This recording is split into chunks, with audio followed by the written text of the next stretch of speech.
Let's talk about today small habits that I try and do daily in order to help with overall life balance. I'm going to cover 10 of these, and these are all simple things to be able to implement.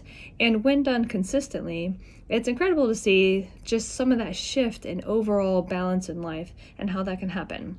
So first off, in case you don't know, I'm Dr. Jess. I'm a physical therapist. I'm the owner and founder of Core Essentials Physical Therapy and Wellness. And with that, we have our channel where we really try and give out information to help encourage others to lead a wellness and more preventative-based mindset. So going back into it, so small habits that you do daily, 10 of the ones that can be done most often to help with that balance in life. So the first one that is, some of these seem kind of straightforward, but you realize like when you're not doing them consistently, that's when it can start to get a little bit, they're not as effective. So first is you want to set a clear morning routine.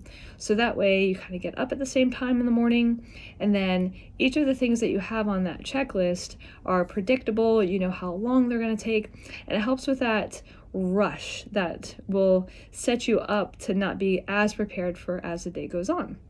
You might forget something out the door, everything gets kind of frazzled, and you're on your drive and you're kind of frustrated and you're fighting through traffic, and it just doesn't start the day in the best way. Whereas if you're more relaxed and you're driving and you have plenty of time to get there, that's when you can really get that day started a little bit better and consistently better. So number 2 is prepare everything you need for the next day in advance, the day before. And so whether that's your bag that you're going to be bringing, if you bring your lunch, fill your water bottle, if you drive kiddos, making sure their backpacks are out and ready, and everything is just like much easier. So again, that kind of helps with preparation for the next day. So how you end your day actually helps get you started for the next day off on the right foot.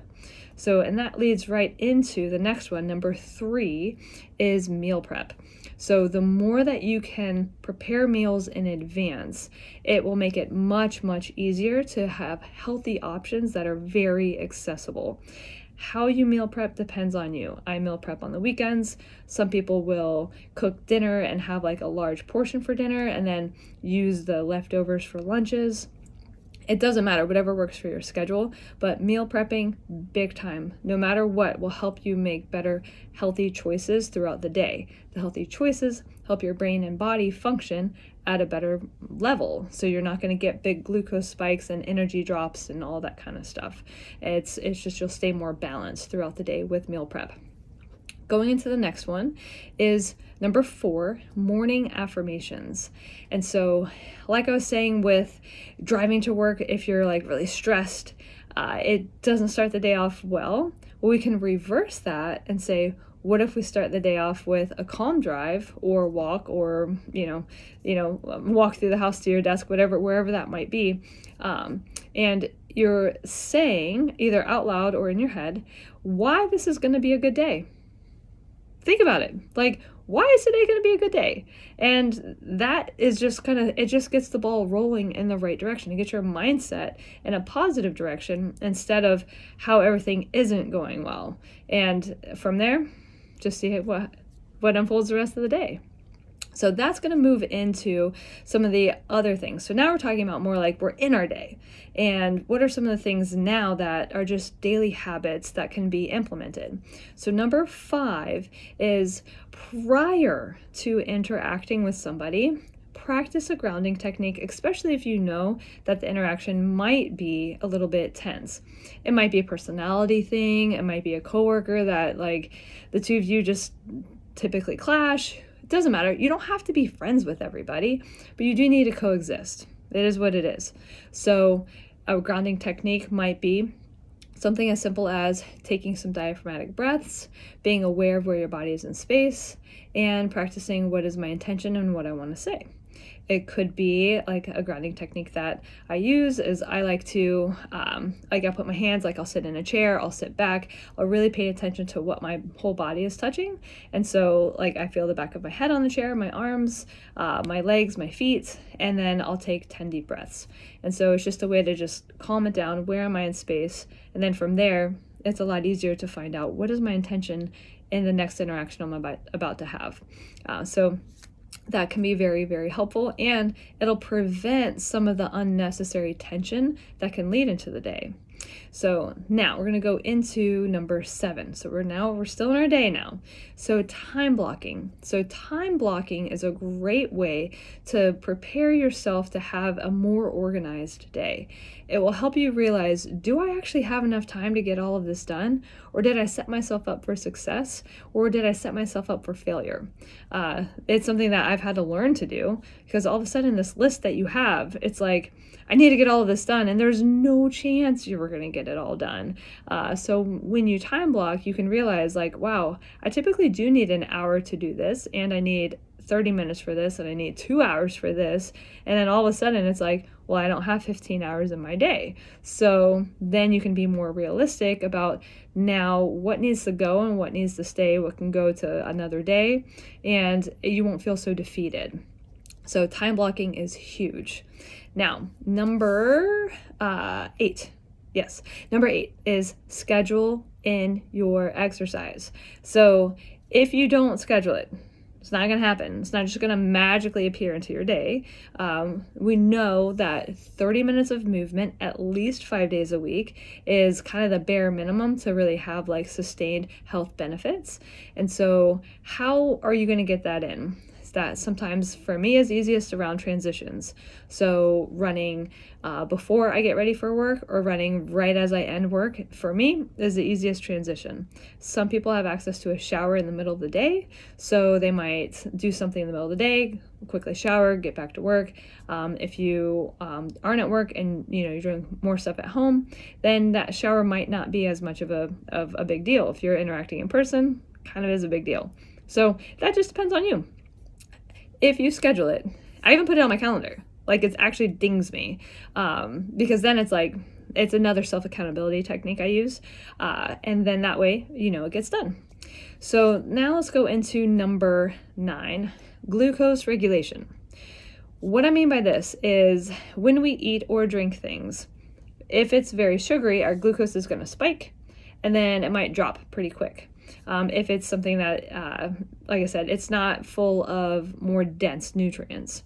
So if we have stuff that has a little bit more protein, some higher density foods like, vegetables, things like that, then you're not going to get that big spike, and you're going to maintain that glucose a little bit easier, because it's not going to go up and down like a roller coaster. And so when we eat with glucose regulation in mind, then it helps that afternoon slump not happen. So having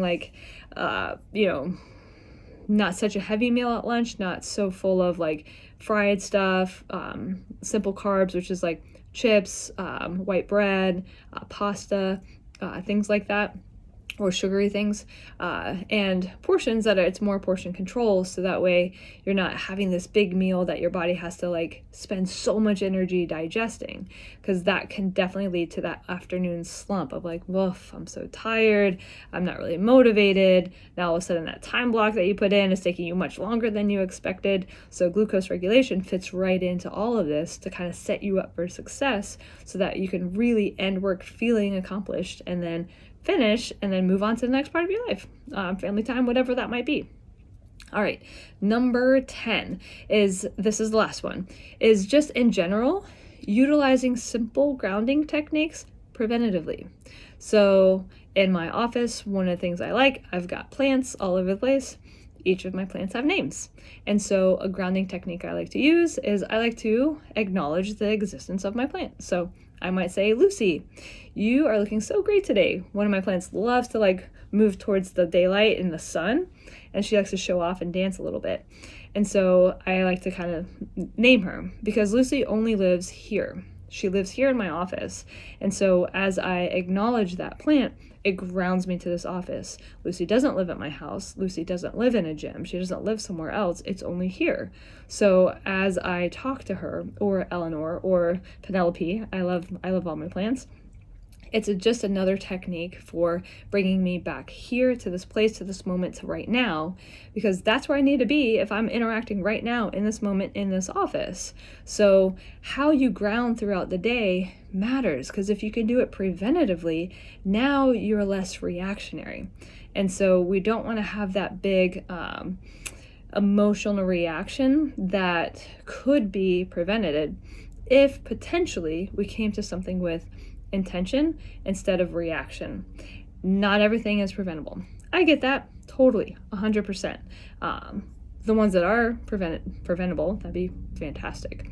So recap, again, if you don't remember who I am, I'm Dr. Jess. I'm from the Core Essentials Physical Therapy and Wellness. I'm the owner and founder, and I love sharing helpful information to help encourage others to lead a more balanced and wellness-based lifestyle, because it is hard and it does take work and it takes intention. And with that, having some support and people just putting some stuff out there, I think is great. So the recap is the small habits that you can do daily to help with overall achieving balance is to set a clear morning routine, prepare everything for the next day in advance, so end your day prepared for the next day, meal prep, morning affirmations, what's not to love there, prior to interacting, practice a grounding technique, consider the intent before, replying. Time block and allow movement breaks in that time block. So don't just say, I'm gonna, time block my day and I'm never gonna move. So that means we need to schedule in our movement breaks. So meaning exercise. Also, we want to think about glucose regulation. So what am I eating throughout the day to avoid the big spikes and drops so that maintain my energy level throughout the day? And then preventatively using grounding techniques to just keep yourself in the present, in the here and now. So those are the big ones. So my quote that I'm going to end with is, happiness is not a matter of intensity, but of balance, order, rhythm, and harmony. So again, I'm going to say that again. I'm going to end with a quote. Happiness is not a matter of intensity, but of balance, order, rhythm, and harmony.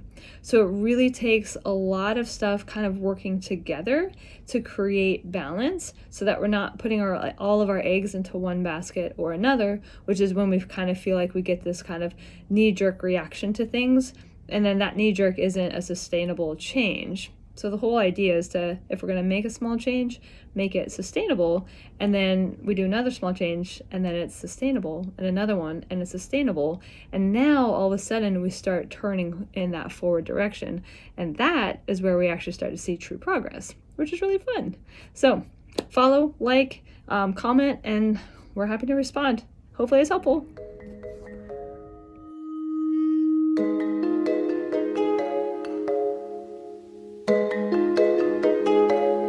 Artlist.io